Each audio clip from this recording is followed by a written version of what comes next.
그 다음에 이제 핵심 컨셉을 갖다 선정하는 작업들을 해요. 이 핵심 컨셉을 갖다 선정하는 작업들은 뭐 여러 가지 방법들이 있지만 대부분은 웨이트를 줘가지고 선정을 하는데 한 2가지, 3가지 경우에 따라서 뭐 몇 단계를 거쳐가요.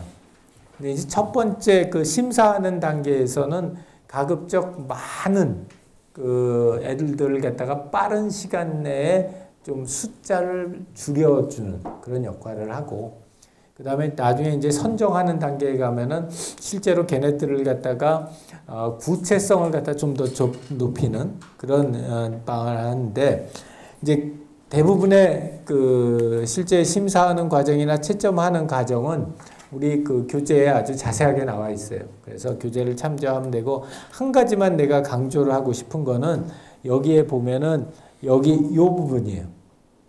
요 부분. 쫙 줄어드는 게 이렇게 계속 줄어드는 게 아니라 왜 한 번씩 볼록하잖아. 한 번 볼록하고 여기도 한 번씩 볼록하잖아. 왜일까? 자, 여기가 우리 스타팅 포인트예요. 그 다음에 여기서 컨셉 도출해서 아까 우리 그 3가지 템플릿을 통해서 여러 가지 컨셉을 갖다 도출한 다음에, 그러면 얘를 갖다 그냥 쭉 모노토닉하게 줄여 나가야 되는데 중간에 한 번씩 이렇게 볼록볼록 튀어나왔어. 왜 이게 필요할까? 지금 얘기했던 게 거의 비슷한 궤인데 이걸 갖다 계속 이렇게 낮춰가다가 보면은 여기서 빠진 예를 들자면 여기서 지금 얘가 없어졌는데, 얘가 탈락이 됐는데, 그게 지금 여기서는 별로 의미가 없는데 한 여기쯤 가면은 걔를 연결시켰을 때 기존에 있었던 대안이 더 좋아지는 경우가 생긴다는 거예요. 그래서 바로 다음 단계는 얘가 별로 매력적이지 않지만 2단계 정도 갔었을 때는 매력적인 그런 대안이 될 수 있기 때문에 이 각각의 심사 단계나 채점 단계에서 한 번씩 다시 익스펜드 시켜주는 작업을 해요. 그게 이 채점이나 심사가 매뉴얼한 방법으로 진행되는 게 아니라 사람의 손과 판단을 필요로 하는 이유가 바로 그것 때문이에요. 그래서 이게 그냥 단순히 계속해가지고 대안들을 줄여나가는 단계가 아니라 그걸 갖다 새로운 대안을 만들어내고 그 다음에 걔네들을 갖다가 다시 줄여나가는 그런 프로세스를 겪는다는 게 이게 굉장히 중요한 컨셉인데, 그러한 컨셉들을 통해서 이제 최종적으로 이런 아이템들이 선정돼서 나온다는 거죠. 자, 그 다음은 이제 컨셉을 구체화하는 단계예요. 컨셉을 구체화하는 단계에서 가장 많이 이제 사용하는 기법이 메타포 기법이에요. 그래서 메타포라고 하는 거는 뭐 저런 거잖아. 내 마음은 호수다. 요새는 내 마음은 호수는 아닌 것 같고, 뭐, 내 마음은 뭘까? 저 고민 좀 해봐야 되겠다. 지난 그 토요일, 일요일, 금, 토, 일을 갖다 3일 동안, 2박 3일 동안 갇혀 있었어. 저기, 코엑스에 그 창문 없는 그 회의실에서 2박 3일 동안 갇혀가지고 계속 그 회의를 갖다 뭘 할 일이 있어가지고 계속 갇혀 있었었는데, 그래서 일요일 날 저녁에 풀려서 나왔는데, 일요일 날 저녁에 딱 풀려서 나와서 너무 감사한 것 중에 하나가 그 코엑스 회의실은 창문이 없잖아요. 창문이 없는데 이 바깥에 이렇게 탁 나가지고 이 바깥에 딱 보니까 비가 오는 거야. 근데 와, 얼마나 그게 이쁜지.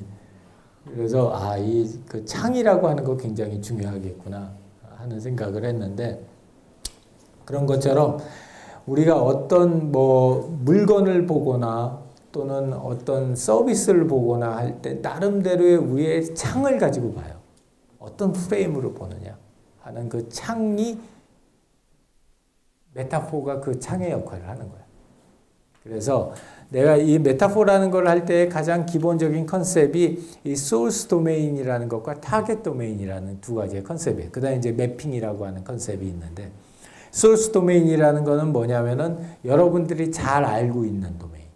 여러분들이 그 개념이 뭔지를 갖다 아주 잘 알고 있는 도메인이에요. 타겟 도메인은 지금 여러분이 만들어낸 컨셉이야. 그게 타겟 도메인이고, 매핑은 그 소스 도메인과 타겟 도메인을 연결해주는 작업이에요. 그래서 내 마음은 뭐 호수다. 그러면 내 마음이라고 호수라고 하는 게 소스 도메인이에요. 그 다음에 내 마음이라고 하는 게 타겟 도메인. 내 마음을 설명하고 싶은데 내 마음이 잘 안 보여서 그걸 어떻게 설명할까 하다가 모든 사람들이 잘 알고 있는 호수라고 하는 컨셉을 가지고 와서 내 마음이라는 걸 설명을 한 거예요. 그렇다면은 이제 이 메타포라고 하는 거는 결국에는 내가 지금 설명하려고 하는 이 타겟을 가장 잘 설명할 수 있는 메타포는 뭘까를 선정을 하는 거예요. 앞에 단계에서 내가 핵심이 되는 컨셉은 뭐다라고 해서 이렇게 선정 작업이 끝났으면 그 선정된 컨셉을 가장 잘 전달할 수 있는 소스 도메인은 뭘까를 찾는 게 이 메타포 설계라는 거예요. 그래서 이 메타포라고 하는 거는 실제로 굉장히 많이들 사용을 하고요. 여러분들 그 윈도우 환경에서 데스크탑 윈도우 데스크탑 OS에서 올라가 있는 휴지통 대표적인 메타포예요. 그죠? 내가 데스크탑 근데 왜 데스크탑에다가 휴지통을 놔두는지 모르지만 하여튼 휴지통이라고 하는 그 메타포를 통해서 우리가 알 수 있는 건 저기다 뭔가를 버리는 데다. 내가 저걸 버림으로써 내 이 복잡한 데스크가 깨끗해진다. 근데 그 개념을 갖다가 실제로 컴퓨터 프로그래밍 상으로 설명하려고 하면 얼마나 어렵겠어. 이게 템포러리 레지스트리인데 이 템포러리 레지스트리는 뭐 직접적으로 클리어를 안 시키면 메모리가 스택이 돼가지고 계속 온탑업으로 계속 쌓여져 가는데 뭐 이 설명을 해봐. 이거 얼마나 힘들겠어. 근데 이거 휴지통이야. 데스크탑에서 쓰는 휴지통이야. 그러면은 아주 간단하게 설명이 되죠. 그게 뭐 어떤 역할을 할 것인지가. 그래서 이런 메타포가 가지고 있는 굉장히 여러 가지 기능들이 있는데 제일 중요한 기능들 중에 하나는 현재 여러분들이 가지고 있는 이미 익숙하고 친근한 그 개념을 이용해서 새로운 형태의 컨셉을 쉽게 전달하는 거예요. 그게 메타포가 가지고 있는 가장 큰 기능이고, 이제 그 외에도 뭐 예를 들자면은 그렇다면은 내가 이걸 어떻게 사용이 가능할까 하는 사용 방법을 예측할 수도 있게 해주고, 그 다음에 이 메타포를 통해서 굉장히 비비드한 그런 경험을 갖다 줄 수도 있어요. 메타포가 상당히 있고, 또 개발자 측면에서도 메타포가 굉장히 중요한 게, 우리가 이제 어떤 시스템의 중요한, 아티팩트의 중요한 세 가지로 구조와 행동과 표현을 세 가지를 들었잖아요. 이 세 가지가 컨셉에 의해서 많이 결정이 되는데, 특히 그 컨셉이 표현된 메타포에 의해서 많이 결정이 돼요.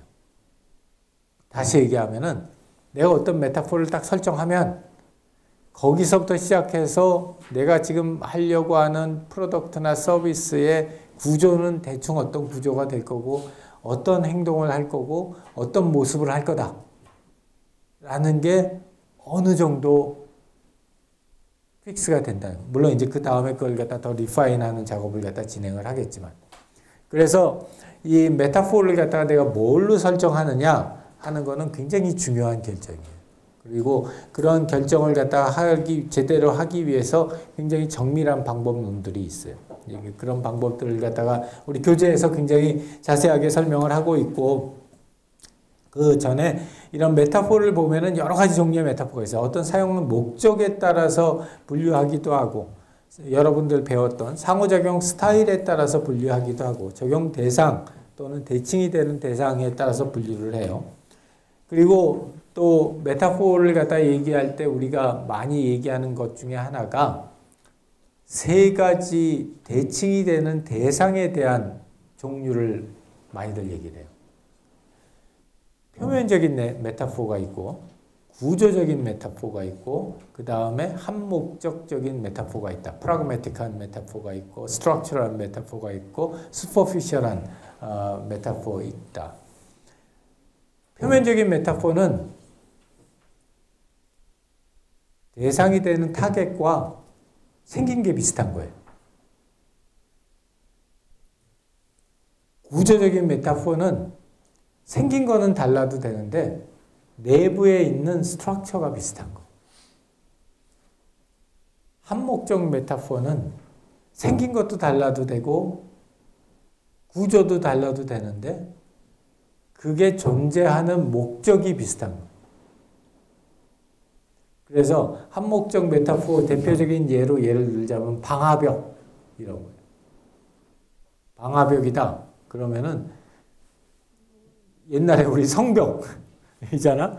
그 성벽하고 이 지금 컴퓨터 프로그램에서 쓰는 방화벽을 갖다 한번 비교를 해보라고. 당연히 생긴 거 다르고 당연히 구조도 다 다르겠죠. 근데 목적이 비슷하지. 뭔가 외부에서 침략이나 이런 게 있었을 때 그걸 방지하기 위한 목적으로 사용을 한다는 거예요. 그래서 제일 좋은 메타포는 당연히 생긴 것도 비슷하고 그 다음에 구조도 비슷하고 목적도 비슷할 때 그게 가장 좋은 메타포이긴 해요. 그런데 만약에 그렇지 않다. 뭔가를 하나를 떨어뜨려야 된다. 내가 아무리 찾아봐도 이 세 가지를 다 만족시키는 메타포는 없더라. 뭔가 하나는 빼야 된다. 뭘 뺄까?